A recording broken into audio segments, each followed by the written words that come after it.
22 अप्रैल के दिन करीब 2:44 पर करीब 7 मिलिटेंट्स, जिनमें से 2 लोकल कश्मीरी बताए जा रहे हैं, एक ग्रुप ऑफ टेररिस्ट के ऊपर फायर शुरू कर देते हैं अपनी M4 कार्बाइन्स और AK-47 से। धर्म पूछकर, आइडेंटिटी कार्ड देखकर, कलमा पढ़कर भागे और छुपे।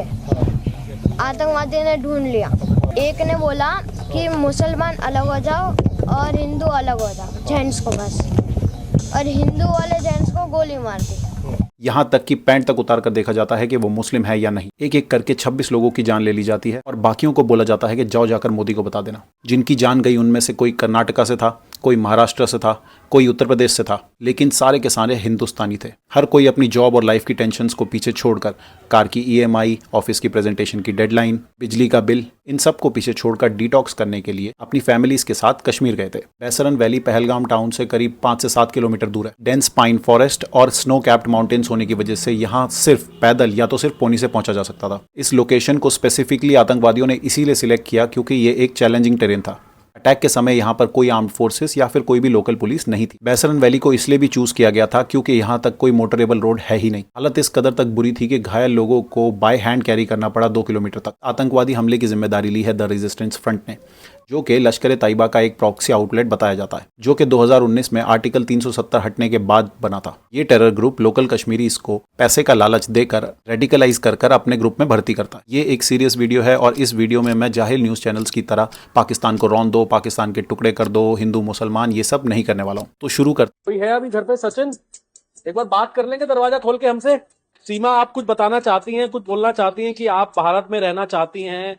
हैं पाकिस्तान से। पाकिस्तान का अब तक का रिस्पॉन्स ये है कि ये सब इंडिया ने खुद ही किया है और पाकिस्तानी आर्मी और पॉलिटिशियंस का इस सब से कोई लेना देना नहीं है। पाकिस्तान के डेप्यूटी प्राइम मिनिस्टर ने तो इन आतंकवादियों को फ्रीडम फाइटर तक बोल दिया। हमने ये नहीं कहा, तो वो हमें शुक्रगुजार होना चाहिए कि ये तो फ्रीडम फाइटर्स भी हो सकते हैं।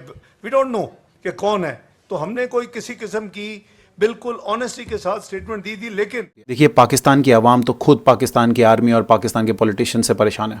इकोनॉमी की हालत तो ऐसी है कि 250 रुपए का पेट्रोल, 1 किलो प्याज 200 रुपए का और 150 रुपए के चावल, रोटी और कपड़े तक के लिए पाकिस्तान के पास बिल्कुल पैसे नहीं है। हाँ, लेकिन टेररिस्ट ऑर्गेनाइजेशन के लीडर्स जैसे कि पाकिस्तान के आर्मी चीफ आसिम मुनीर के पास किसी चीज की कमी नहीं है। पाकिस्तान के पॉलिटिशियंस और उनके आर्मी ऑफिसर्स की लंदन, जर्मनी, यूरोप, कई जगह प्रॉपर्टीज हैं और पाकिस्तान की जनता के पास खाने के लिए रोटी तक नहीं है। आज की डेट में पाकिस्तान की इकोनॉमी IMF, वर्ल्ड बैंक और चाइना के दिए हुए लोन्स के ऊपर चल रही है। इन्हें $1-1 बिलियन के लिए दर से दर भटकना पड़ता है। पाकिस्तानी आर्मी और ISI टेररिस्ट ग्रुप को इसीलिए फंड करते हैं क्योंकि उन्हें अपनी जनता को मेन मुद्दों से भटका कर रखना है। और हमारे देश में जो बेवकूफ ये सोच रहे हैं कि इसका तो कोई प्रूफ मिला ही नहीं है कि ये सब पाकिस्तान ने किया है, उन बेवकूफों से मैं ये पूछना चाहूंगा कि 26/11 में पकड़ा जाने वाला अजमल आमिर कसाब, क्या वो बिहार के दरभंगा में रहता था? या फिर 2001 में पार्लियामेंट पे हमला करने वाला हमजा हैदर, क्या वो यूपी के मुरादाबाद से था? ये सारे आतंकवादी पाकिस्तानी थे। ये पाकिस्तान इतना बड़ा आतंकवादी देश है कि इनके डिफेंस मिनिस्टर टीवी पर खुद मानते हैं कि ये टेररिस्ट ग्रुप्स को फंड करते हैं। You do admit, sir, that Pakistan has had a long history of backing and supporting and training and funding these terrorist organizations. Well, we have been doing this dirty work for the United States for about 3 decades, and West, including Britain. So that's your argument that even though that was a mistake, and we suffered for that.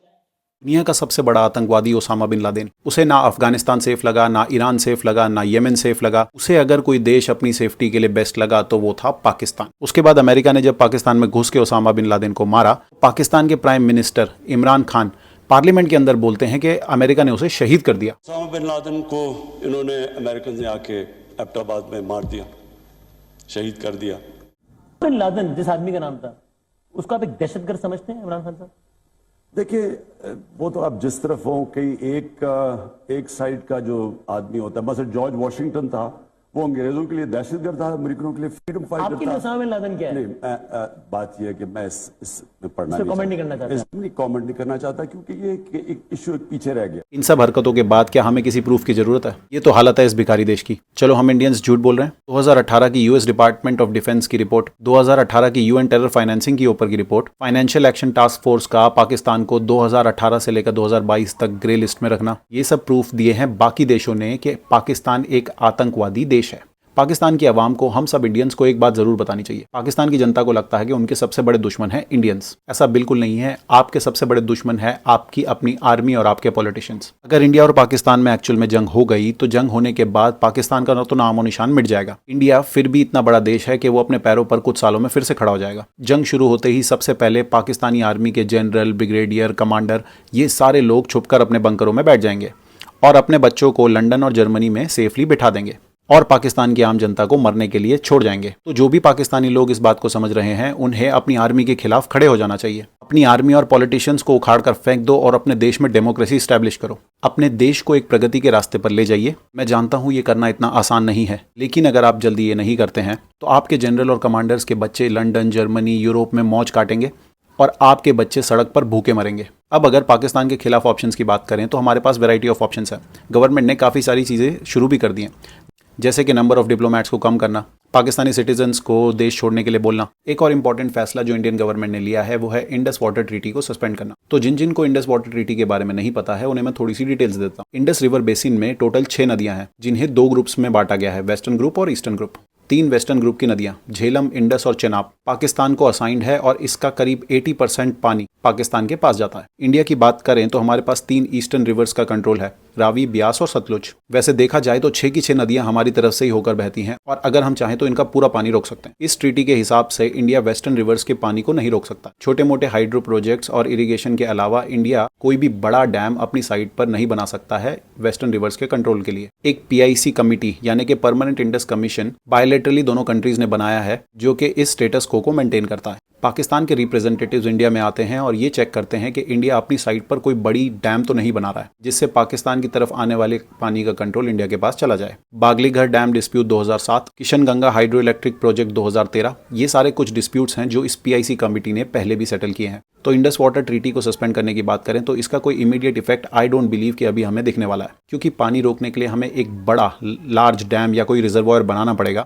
जिसके लिए हमें करीब 5 से 10 साल लगेंगे और हजारों करोड़ रुपए भी। मेरी राय में, और शायद मैं गलत भी हो सकता हूँ, ऑल आउट वॉर हमारे लिए फायदेमंद नहीं होगी। हमारी आर्मी इंटेलिजेंस और रॉ को पूरी इन्फॉर्मेशन है कि POK में कहां पर आतंकियों के लॉन्च पैड्स हैं। हमें एक एक कर अंदर घुस के ये सारे कैंप्स को तबाह करना होगा और अगर इसमें पाकिस्तानी आर्मी को भी नुकसान पहुंचता है तो पहुंचे। आप आतंकवादियों के साथ बैठते क्यों हो? मिलिट्री स्ट्रेंथ हो या इकोनॉमी, हम लोग हर चीज में पाकिस्तान से 20 साल आगे। पाकिस्तान को अंदर घुसकर मारना इंडियन आर्मी के लिए कोई बहुत बड़ी बात नहीं होने वाली। और जो गधे सोचते हैं कि पाकिस्तान के पास तो न्यूक्लियर वेपन्स है, पाकिस्तान दिल्ली पे न्यूक्लियर वेपन गिरा देगा तो क्या होगा, तो उन लोगों को मैं समझा दूं कि न्यूक्लियर वेपन्स कोई छोटी सिंपल चीज नहीं है। रशिया 3 साल से यूक्रेन में लड़ रहा है और रशिया के पास दुनिया में सबसे बड़ा न्यूक्लियर स्टॉक पाइल। अगर रशिया चाहे तो कीव पर 2 न्यूक्लियर बॉम्ब गिराकर पूरी वॉर को एकदम खत्म कर सकता है, लेकिन वो ऐसा नहीं करेगा, क्योंकि न्यूक्लियर वेपन यूज करने के बहुत सारे कॉन्सिक्वेंसेज होते हैं जो कि वो अच्छे से जानते हैं। न्यूक्लियर वेपन्स चलाने से ज्यादा सामने वाले को डराने के लिए होते हैं। सेकेंड वर्ल्ड वॉर के बाद से दुनिया में जितने भी कॉन्फ्लिक्ट्स हुए हैं, कहीं भी कोई भी न्यूक्लियर वेपन यूज नहीं हुआ है और आजकल के जो न्यूक्लियर वेपन है वो सेकेंड वर्ल्ड वॉर के कंपैरिजन में हजारों गुना ज्यादा पावरफुल है। अगर पाकिस्तान चाहकर भी इंडिया पर न्यूक्लियर वेपन छोड़ने की कोशिश करेगा तो दूसरे देश आके उसकी ऐसी धुलाई करेंगे कि वो अपने घर में जाके चुपचाप बैठ जाएगा। और अगर गलती से पाकिस्तान ने न्यूक्लियर वेपन का यूज कर भी लिया तो भी इंडिया के पास पाकिस्तान के बराबर ही न्यूक्लियर वेपन्स हैं। पाकिस्तान के न्यूक्लियर वेपन्स इंडिया में कितनी भी तबाही कर दें, इंडिया कुछ सालों के अंदर फिर से खड़ा हो जाएगा, लेकिन पाकिस्तान का नामो निशान मिट जाएगा। पाकिस्तान के आर्मी जनरल्स न्यूक्लियर वॉर कभी नहीं होने देंगे, क्योंकि पाकिस्तान की पब्लिक को लूट कर उन्होंने जो बंगले बनाए हैं, उन्होंने जो एक्सपेंसिव गाड़ियां खरीदी हैं, ये सब तबाह हो जाएगा, जिसे वो कभी होने नहीं देंगे। इस समय इंडिया को पूरी दुनिया का सपोर्ट है, जैसे इजराइल को 7 अक्टूबर 2023 में, जब हमास ने अटैक करके करीब 1100 इजरायली सिविलियंस की हत्या कर दी। हम इस मौके का अच्छा फायदा उठा सकते हैं। हमारे देश में एक ताकतवर सरकार है, एक ताकतवर प्राइम मिनिस्टर है। 1971 से लेकर कारगिल तक हर वक्त पाकिस्तान ने अपनी दबा के बेइज्जती करवाई है और अगर अभी भी पाकिस्तान नहीं सुधरा तो इंडिया के 5 पड़ोसी देश और बन जाएंगे, क्योंकि पाकिस्तान के कम से कम 5 टुकड़े होंगे। अच्छा, अब मैं अपने देश की गवर्नमेंट को अकाउंटेबल ठहराने वाला हूँ।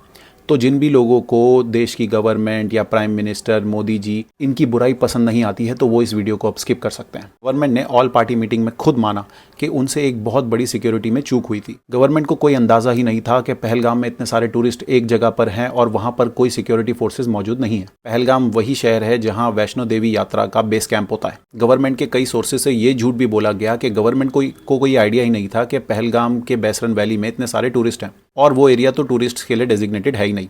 लोकल अथॉरिटीज ने गवर्नमेंट को बिना बताए वो टूरिस्ट स्पॉट ओपन कर दिया। आप सिंपल गूगल पर जाकर बैसरन वैली के गूगल रिव्यूज पढ़ लीजिएगा, आपको 6-6 महीने 1-1 साल पुराने गूगल रिव्यूज भी मिलेंगे, यानी कि यहाँ पर टूरिस्ट 6 महीने और 1 साल पहले से आ रहे थे। तो गवर्नमेंट का ये झूठ तो यहीं पर एक्सपोज हो गया। अब बातें हैं हमारी आर्म्ड फोर्सेस के स्ट्रेंथ के ऊपर। कोविड के दौरान आर्मी में 2 साल तक कोई भर्ती नहीं हुई। इंडियन आर्मी में 1,80,000 जवानों की कमी हो गई थी। और इससे पहले कि आप मुझे गाली दो, ये मैं नहीं कह रहा हूँ, ये कह रहे हैं general GD Bakshi sir. During COVID, this army, for 3 years, there was no recruitment.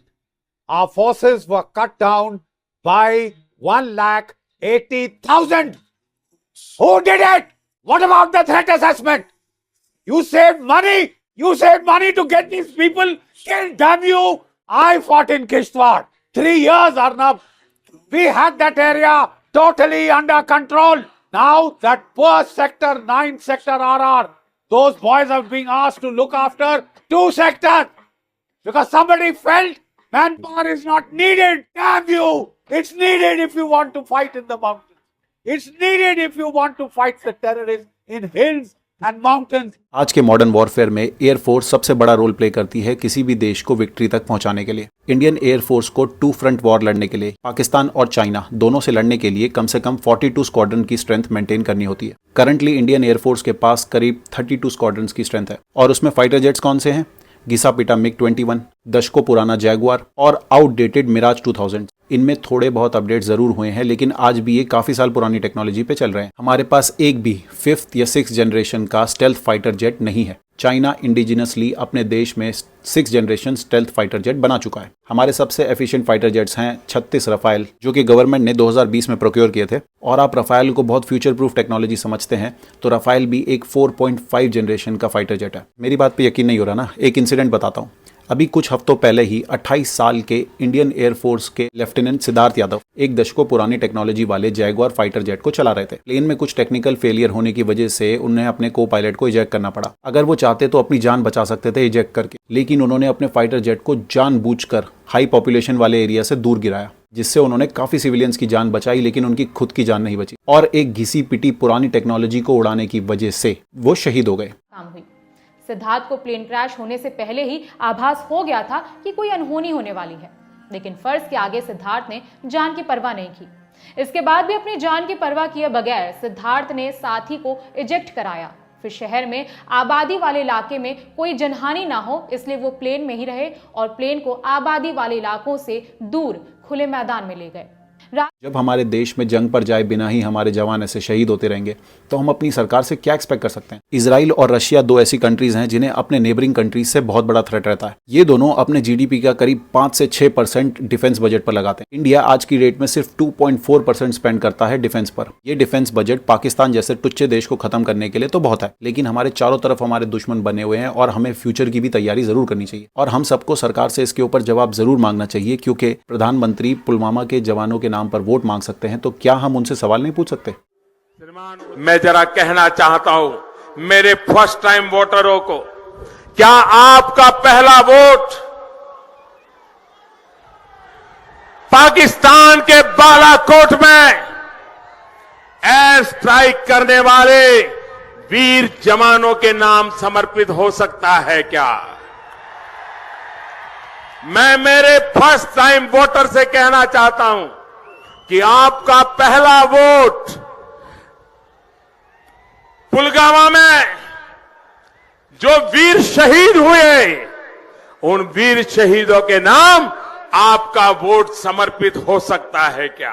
प्रधानमंत्री जी, आप मुझे बताइए, सेना आपके पास है, नेवी आपके पास है, कोस्ट गार्ड आपके पास है, तो आतंकवादी देश में कैसे घुस जाते हैं? जवाब दीजिए। मुझे गद्दार बोलकर पाकिस्तान भेजने से पहले ये वीडियो देख लो। प्रधानमंत्री जी, आप मुझे बताइए, सीमाएं आपके हाथ में है, कोस्टल सिक्योरिटी आपके हाथ में है, BSF सेना सब आपके हाथ में है, नेवी आपके हाथ में है, ये विदेश से घुसपैठ के कैसे घुस जाते हैं?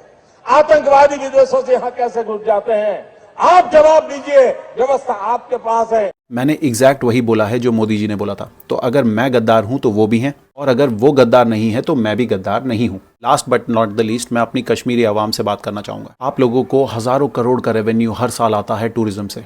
मैं खुद भी पिछली साल कश्मीर गया था। पाकिस्तान ने ये हरकत जानबूझकर की है ताकि कश्मीर की टूरिज्म इंडस्ट्री चरमरा जाए। टूरिज्म इंडस्ट्री कश्मीर की जीडीपी का करीब 8.5% पार्ट कंट्रीब्यूट करती है। आतंकवादी यही चाहते हैं कि उनके यहाँ टूरिज्म बंद हो जाए और वो आपके बच्चों को पैसे का लालच देकर रेडिकलाइज कर सकें। मेरी आपसे सिर्फ यही दरखास्त है कि आप इंडिया को अपना पार्ट समझिए।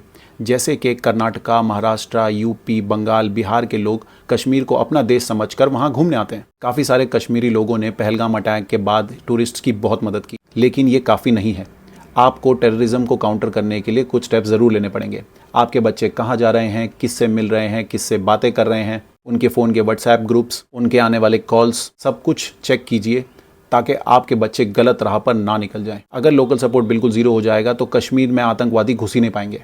इतने सारे टूरिस्ट्स देश के अलग अलग पार्ट से आकर अपनी मेहनत की कमाई आप लोगों को देते हैं, तो आपकी जिम्मेदारी बनती है उनकी हिफाजत करने की। लास्ट में जाते हुए मैं आपको ये वीडियो दिखाना चाहूंगा। ब्रिगेडियर, इनोसेंट बच्चों पे शूट एट साइट का इनोसेंट AK-47 लेकर घूमते हैं हाथ में लॉलीपॉप की तरह। इनोसेंट 6 साल की बच्ची, बच्चे नहीं है, टाइम बॉम्ब है साले, आतंकवादी के पिल्ले हैं।